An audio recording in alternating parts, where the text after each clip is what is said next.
nós continuamos a falar das equações do segundo grau. Elas têm qual característica? Bom, quando eu escrevo uma equação do segundo grau, o maior expoente que pode acompanhar a minha incógnita é o 2, tá? Então, a gente pode representar uma equação do segundo grau como ax ao quadrado mais bx mais c igual a zero. Neste caso, eu digo o seguinte, ó, se eu tenho três termos, eu digo que eu tenho um trinômio, tá?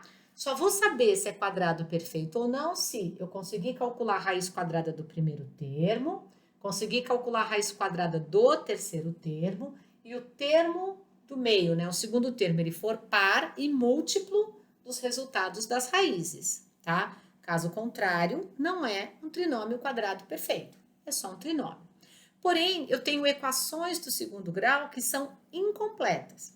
Então, quando ela aparecer ax ao quadrado mais bx mais c, ou seja, que ela tenha os três termos, ela é uma equação completa, tá? Mas ela pode aparecer assim, ó, ax ao quadrado mais bx igual a zero. Uma equação incompleta, só que com termos x. Ela tem o valor do a e ela tem o valor do b, tá? Ou ela pode aparecer assim, ó, ax ao quadrado mais c igual a zero. Ela também é uma equação do segundo grau, tá? Ó, todas elas têm o maior expoente representado pelo número 2. Só que nesse caso, essas duas elas são incompletas. Tá vendo aqui, ó? O que a gente estava fazendo até agora? Para resolver uma equação incompleta assim, o que eu faço? Eu vejo que os termos têm em comum, que no caso é o x, ficaria ax mais b igual a zero, e eu calculo aqui as raízes, tá? Como é que ficaria? Opa, ou x é igual a zero, ou ax mais b é igual a zero. Portanto, x é igual a menos b sobre a.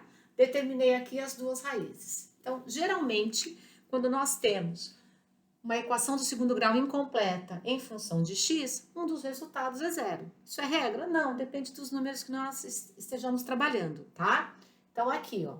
E nesse caso aqui, como é que a gente vai fazer para resolver? Vai ficar x ao quadrado é igual a menos c sobre a. Ou seja, x vai ser igual a mais ou menos raiz quadrada de menos c sobre a, tá? E como é que a gente faz para resolver quando a equação ela é completa?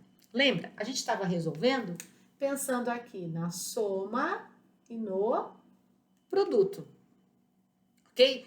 Aí eu tinha que pensar quais eram os números que somados correspondiam ao B e que multiplicados correspondiam ao valor do C, tá? Agora, a gente vai trabalhar a equação do segundo grau utilizando a fórmula de Bhaskara, tá? Bhaskara, ele foi um estudioso da matemática e ele acabou otimizando a parte de resoluções de equações. Para utilizar a fórmula de Bhaskara, eu não preciso necessariamente ter o valor do A, do B e do C, tá? O A é obrigatório, até porque é quem acompanha o x ao quadrado. Mas eu posso trabalhar com as minhas equações incompletas, tá? Tanto com ax ao quadrado mais bx ou ax ao quadrado mais c, tá? Para os três casos, né, para os três tipos de equações do segundo grau, a equação de Bhaskara, ela é prática, tá? Mas quem vai determinar qual a melhor maneira de resolver as equações são vocês, ok? Então, vamos aguardar aí que eu vou explicar a equação de segundo grau por Bhaskara.